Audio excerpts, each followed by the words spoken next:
We have a lot of great physicians and data scientists to deliver the talk here. I may bring a little different angle from the investor point of view. Rimonci, as said, is a venture capital, but we only focused in the investment in the ophthalmology area. This is a medical image AI landscape from China that we can see from the involved in this field, different kinds of the player, cross-border internet companies like Alibaba, Tencent, and Baidu. All of these three big internet companies, they have their ophthalmology AI screening program. And also we see some camera company because they have a distribution channel, so they can also involved in the ophthalmology AI. And mainly, I think, is the startups that they are purely software companies. And the application here, we can see the screening disease and blah, blah. For the disease, we can see the four kinds of the disease: lens issue, ophthalmology issue, and tooling issue. The star here means like the setup amount that involved in this relevant with this disease. We can see the ophthalmology, the second is hot, for the AI software company. We see that medical AI has most complex stakeholder than any other technology.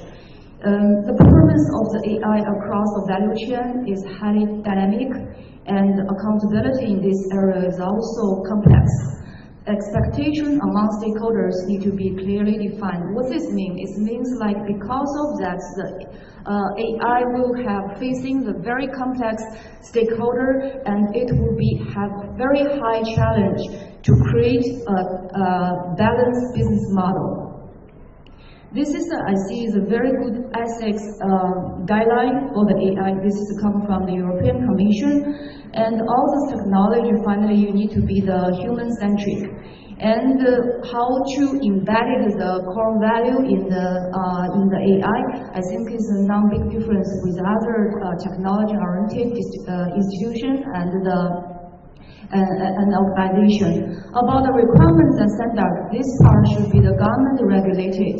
And the requirement standard here to guarantee that we can create circumstance or is the ecosystem to make the AI can be trusted. This is very important for the regulatory orientation and also the business model build. Like the transparency here as an example, what this means transparency? It means all the decisions made by AI and also human should be understood and traceable. So this would be all the regulatory standpoint.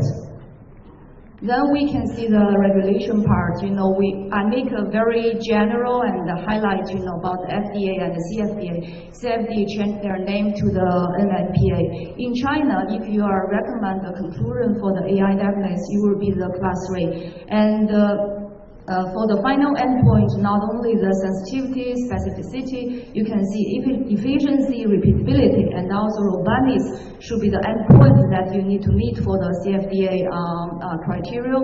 And I think that this is before the market. The post the market, we know that the AI, we can train the AI by the algorithm, the model, and it would be also the data-driven. So either you change the training model or even the data input could cause the output would be a little different. You need to put another record in the CFDA even to retrigger the clinical trial. And I think the FDA share the same point of view, like they make the algorithm as a locked and adaptive. Whatever the adaptive is relative with the performance inputs and intended to use, you may need to put another record in the FDA. Finally, we come to the liability. This is, I think, is a very important issue because it could be highly relevant with the business model expanding.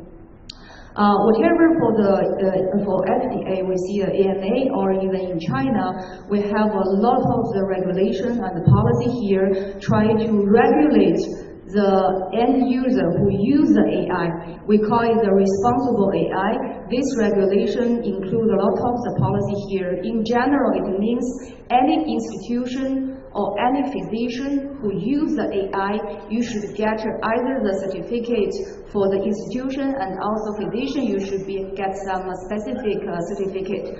So it means like they try to make the final liabilities coming back to the physician, to the human being.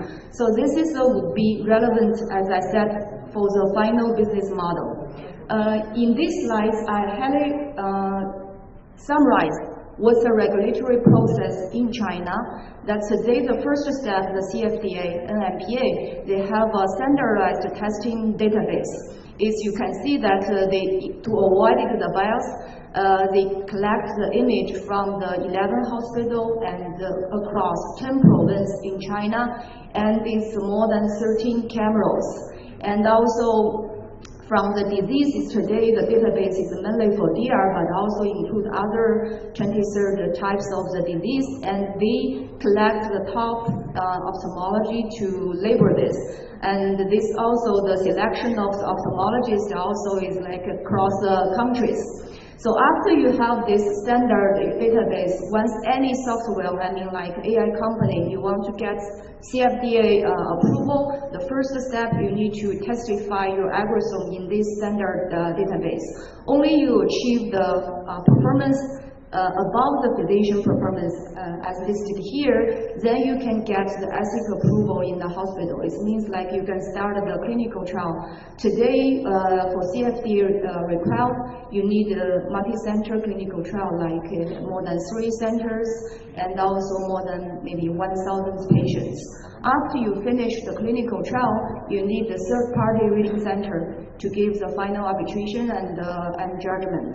The total process you go through, and I think the regulatory cost would be $1 million roughly.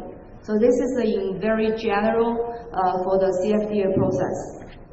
Come back to the business model. That's, as an investor, actually, this is something that we are care about. In my point of view, to build up a feasible business model for the AI ophthalmology screening, we need 3 elements I think is very important.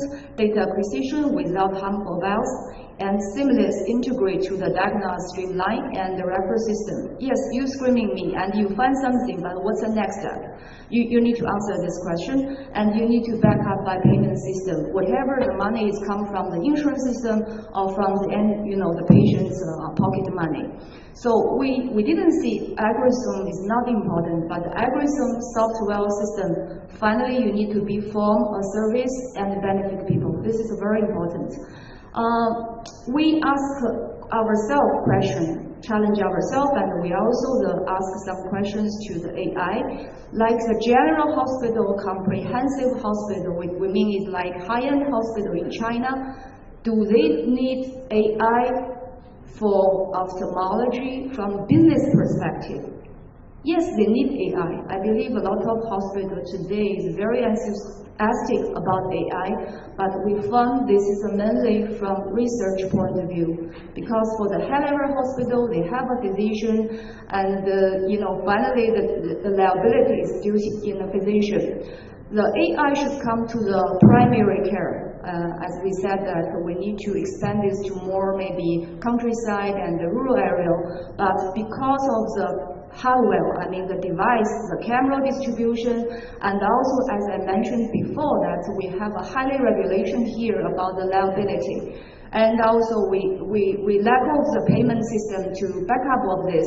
So finally we see that AI is enthusiastic in the hospital research level, but would be very challenged to come to the primary care. That's today's situation we are facing.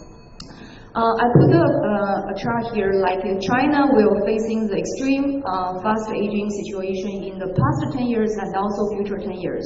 This will bring extreme pressure on our social insurance system. So it means I didn't see a big possibility that from government point of view, they can back up this screening model.